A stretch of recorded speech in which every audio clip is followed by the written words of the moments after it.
మంచిర్యాల జిల్లా బెల్లంపల్లిలోని బూడిదగడ్డ బస్తీలో ఇంటింటా సర్వే నిర్వహించారు.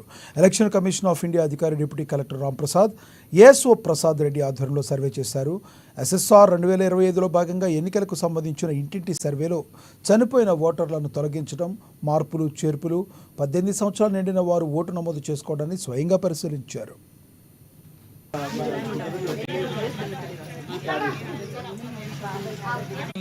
ప్రత్యేక ఓటర్ల సవరణ కార్యక్రమము ఎలక్షన్ కమిషన్ ఆఫ్ ఇండియా ద్వారా ఉత్తర్వుల ప్రకారము మనము రాష్ట్ర వ్యాప్తంగా ఈ సవరణ కార్యక్రమం చేశాము. దీనిలో భాగంగా ప్రతి గృహానికి వెళ్ళి సంబంధించినటువంటి బిఎల్ఓలు ఆ సూపర్వైజర్లతోని ప్రతి ఇంటికి వెళ్ళి ఆ ఇంట్లో గతంలో ఉన్నటువంటి 2024లో ఉన్నటువంటి ఓటర్ లిస్టును చదివి ఆ యజమానితోని ఆ ఓటర్ లిస్టులో ఉన్న వాళ్ళందరూ ఉన్నారా, ఎవరైనా మైగ్రెంట్ అయ్యారా, లేకపోతే ఎవరైనా పరమతి చనిపోయారా, అలాంటి వాళ్ళ లిస్టులని, లేకపోతే పెండ్లి అయిపోయి వెళ్ళిన వాళ్ళ లిస్టులని, షిఫ్టెడ్ లిస్టులని చేర్చడం తీసివేయడమే కాకుండా ఆ ఓటర్ లిస్ట్ చదివిన తర్వాత ఆ పెద్దల ద్వారా ఎవరైనా 18 సంవత్సరాలు కంప్లీట్ అయిపోయిన వాళ్ళు ఎవరైనా ఉంటే వాళ్ళ యొక్క లిస్టులను కూడా మనం ఇప్పుడు సేకరిస్తున్నారు బిఎల్ఓలు. ప్రతి ఇంటికి కూడా బిఎల్ఓలు వస్తారు కాబట్టి అందరూ కూడా